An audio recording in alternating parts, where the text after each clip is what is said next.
ओडिशा रे सेमोकर्प company करिवो green ammonia प्रकल्प। भुवनेश्वर ओडिशा रे सेमोकर्प कंपानी एक ग्रीन अमोनिया प्रकल्प करिवो। एथिलागी सरकार अनुमोदन प्रदान करिसेंती। सिंगापुर रु ए घोषणा करिसेंती मुख्यमंत्री मोहन चरण माझी। सिंगापुर गस्तर थिबा मुख्यमंत्री नेतृत्व में ओडिशार उच्चस्तरीय प्रतिनिधि मंडल आज सेमोकर्प इंडस्ट्री परिदर्शन करथिले। अक्षय शक्ति रे सिंगापुर केते अग्रगति करिछि ताहा बुली देखिथिले। सेमोकर्प सीईओ वोंग किम इन एवं अन्य अधिकारी सह आलोचना करथिले। बजार रे फाटिला गैस सिलिंडर 20 रु 25 आहत। मध्य प्रदेश छत्रपुर रे गैस सिलिंडर विस्फोरण जोगु घटनास्थल रे 20 रु 25 जन आहत होइछंती। छत्रपुर बाजार रे बस स्टैंड निकट रे विस्फोरण होइछि।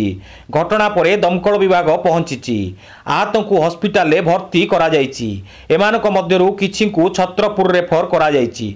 घटना एक ठेला गाड़ी रे होइछि। बॉर्डर गावस्कर ट्रॉफी पूर्व बढ़ुछि भारतीय टीम रो टेंशन। अभ्यास बेले आहत होउचंती खेलाड़ी। भारत ऑस्ट्रेलिया मध्य 5टी मैच विशिष्ट टेस्ट सीरीज खेला जीवो। एही सीरीज पाई भारतीय टीम ऑस्ट्रेलिया पहुंची। टीम रो खेलाड़ी अभ्यास मध्य आरंभ करिसेंती।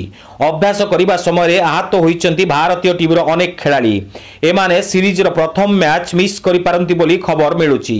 आहत खेलाड़ी मध्य रहिचंती शुभमन गिल, जेएल राहुल एवं सरफराज खान। प्रधानमंत्री नरेंद्र मोदी जीसीओएन सम्मान रे सम्मानित। पूर्व रानी एलिजाबेथ एकमात्र विदेशी भावे होइथिले सम्मानित। प्रधानमंत्री नरेंद्र मोदी को मिली बड़ सम्मान। नाइजेरिया सर्वोच्च सम्मान the great order of the Nigeria सम्मान रे सम्मानित करा जायछि।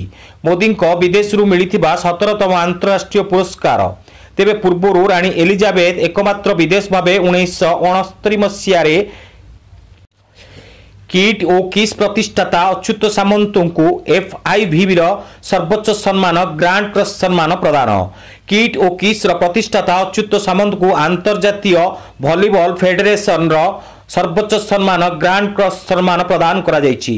नवेम्बर 15 रु 17 तारिख पर्यंत 3 दिन व्यापी पोर्तुगाल पोर्तो ठारे चलीथिबा 39तम FIVB विश्व कांग्रेस अवसर रे डॉक्टर अच्युत सामंत को एही सम्मान प्रदान करा जायछि।